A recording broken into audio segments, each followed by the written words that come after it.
Once you see this, you can't unsee it.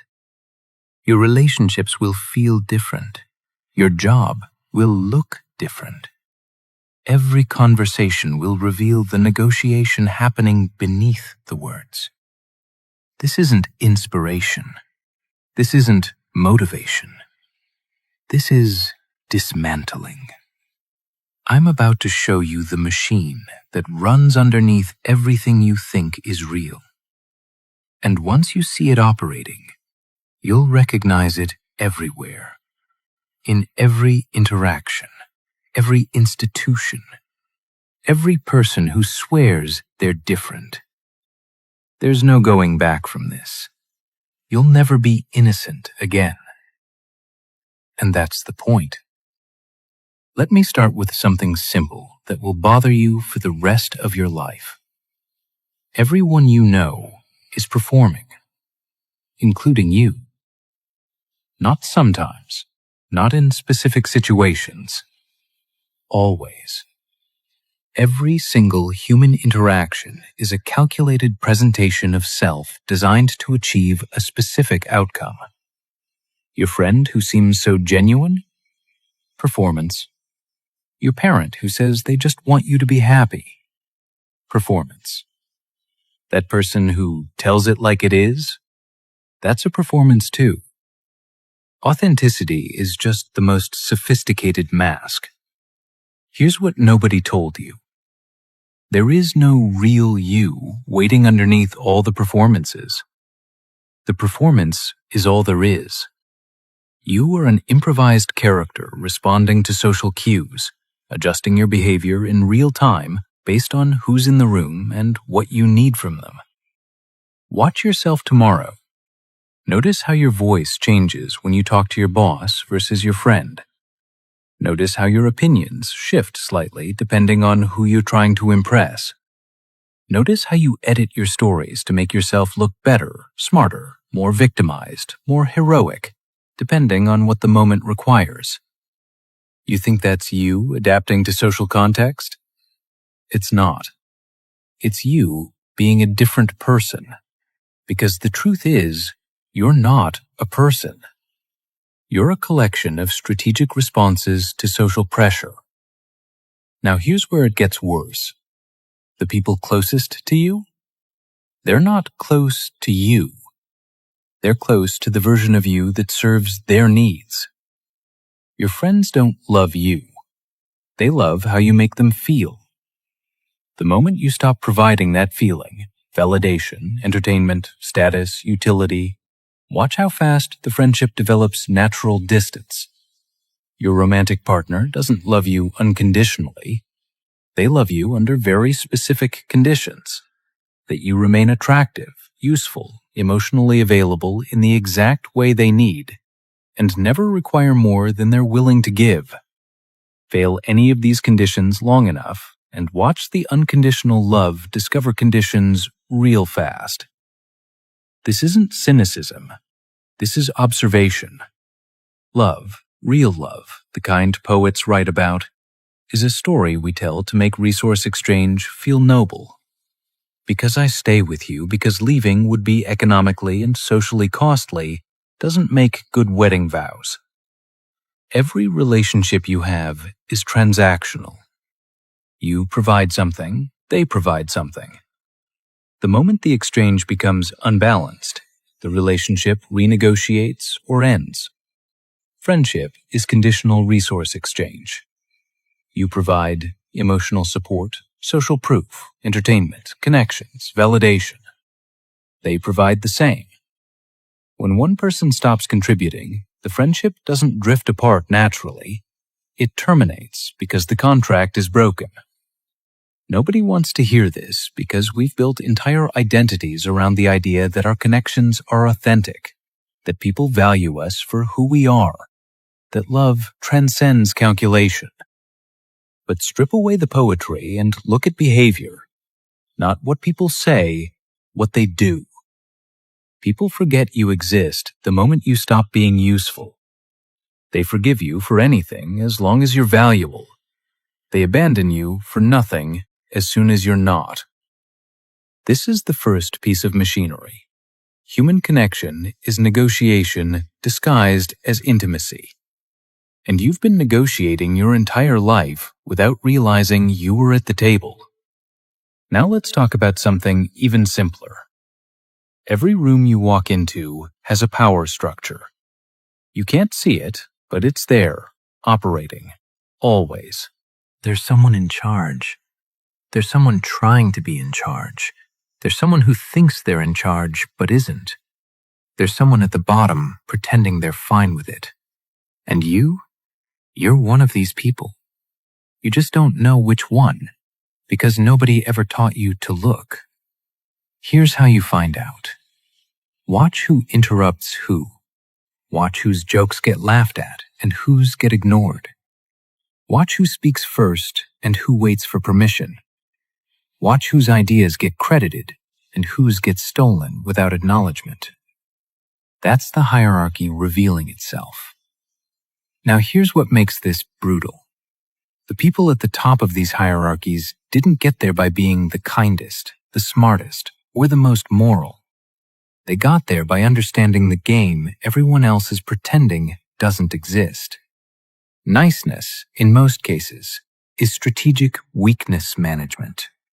The person who's always agreeable, always compromising, always putting others first, they're not virtuous. They're afraid.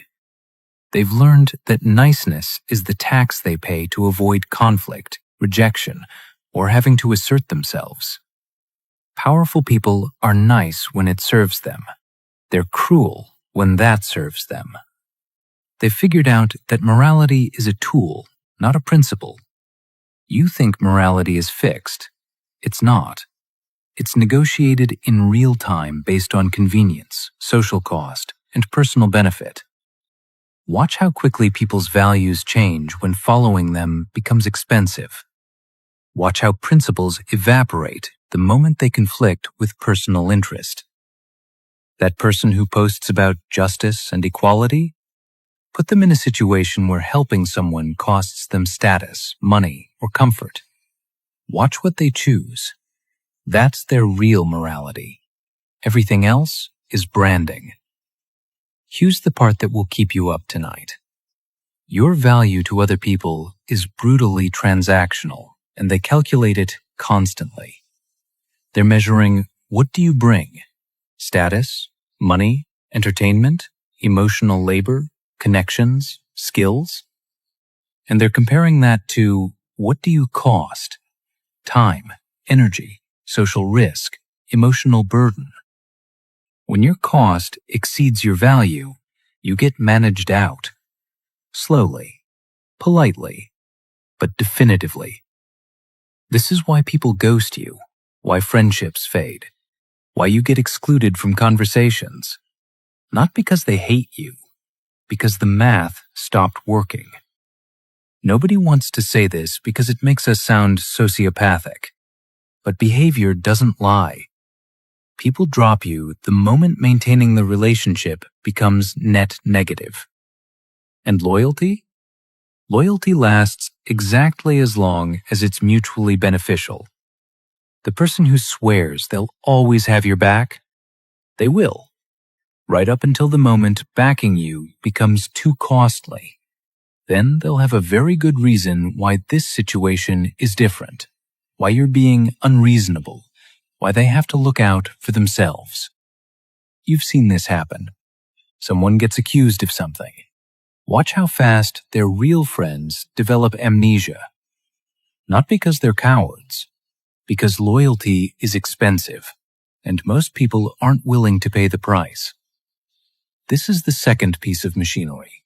Social hierarchies are invisible, but absolute, and your position in them determines your reality. You've been living inside these hierarchies your entire life, thinking you were just being yourself. You weren't. You were responding to power dynamics you couldn't see. Now we go deeper, because it's not just personal relationships that are performance, and it's not just social hierarchies that are hidden. The entire system you live inside is designed to manage you. Let me explain what I mean. Society needs you to believe in fairness. Not because fairness exists, because people who believe in fairness are easier to control. If you think the system is fair, you'll blame yourself when it doesn't work for you. You'll think, I didn't work hard enough. I made bad choices. I'm not smart enough. You won't think, the game is rigged, and the people who rigged it are profiting from my confusion. Fairness is a story they tell you, so you'll keep playing a game where the rules are written by people who've already won. Look at your education. You were told, work hard, get good grades, go to college, get a job, and you'll be successful. That was a lie. Not a lie in the sense that nobody benefits from education. A lie in the sense that the system was never designed to make you free. It was designed to make you compliant. School didn't teach you to think.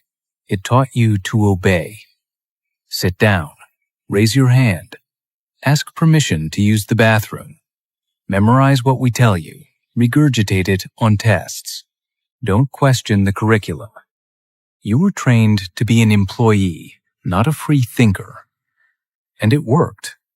Most people graduate and immediately look for someone to give them permission to exist. A boss, a company, a system to plug into. Because that's what 12 years of institutional training produced. People who need authority to tell them what to do. Now let's talk about media. You think you're getting information. You're not. You're getting a manufactured reality designed to provoke specific emotional responses that serve specific agendas. The news isn't about informing you. It's about directing your attention and emotional energy toward things that don't threaten power structures. They give you culture wars, left versus right, this group versus that group, endless outrage about things that don't change the fundamental architecture of who has power and who doesn't. And you consume it. You get angry. You argue. You pick a side. And while you're doing that, the actual machinery of power, who owns what, who's buying legislation, who's extracting wealth from your labor, operates unnoticed. Your outrage is designed. It's scheduled. It's profitable. They know exactly what will make you angry. They know exactly how long to let you be angry before introducing the next thing. They've turned your emotional reactivity into a business model. You're not consuming news. You're the product. Your attention, your outrage, your fear. That's what they're selling to advertisers. And it works because you think you're informed.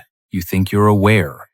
You think clicking share on something you're angry about is activism. It's not. It's engagement metrics.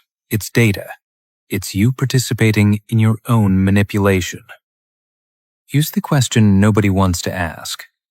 If the system is designed to keep you confused, compliant, and consuming, how much of what you believe is actually yours? How many of your opinions were planted? How many of your desires were manufactured? How many of your fears were cultivated specifically to make you easier to manage? You think you're thinking for yourself, but can you trace the origin of your beliefs? Or did they just appear one day, fully formed, feeling like truth because everyone around you believes them too? This is the third piece of machinery. The entire structure you live inside is designed to manage your perception, behavior, and energy in ways that serve power, not you. And you've been inside it so long, you think it's reality. So here's where we are. You've just learned that every human interaction is performance, that social hierarchies invisibly determine your reality, that the system you live inside is designed to control you while making you think you're free. Now comes the worst part. You've been managed your entire life, and you never noticed. Not by a conspiracy, not by some shadowy organization, by a system that doesn't need to be conscious to be effective. Culture is a control mechanism. It tells you what to want, who to be, what success looks like, what happiness means. And you internalize it so completely that you think those desires are yours. You want the house, the car, the partner, the career, not because you independently decided those things matter, but because you've been conditioned since birth to measure your worth by those metrics. And when you fail to achieve them, you don't question the metrics, you question yourself. That's how good the system is. It makes you blame yourself for failing to meet standards you never chose. Now here's the split. There are two types of people in the world. The people who know this and the people who don't. The people who don't know this, they're the product. They're the ones being managed. They go to work, consume what they're told to consume, get outraged about what they're supposed to get outraged about, and genuinely believe they're living authentic lives. They're not. They're scripts running on autopilot. The people who know this, they're the ones writing the script. They understand that power isn't about force. It's about controlling what people think is possible, desirable, and true. They own the media, they fund the politicians, they design the systems, they set the terms of debate, and they do it so elegantly that you never notice your reality is being architected. You just became aware of which category you were in. And now you have a choice. Not a good choice, not a comfortable choice, but a choice. You can pretend you didn't just see this. You can go back to performing authenticity, believing in fairness, consuming your assigned outrage. It won't work. You know too much now. But you can try. Or you can accept that you live inside a machine designed to extract your labor, your attention, and your compliance while giving you just enough comfort to keep you from burning it down.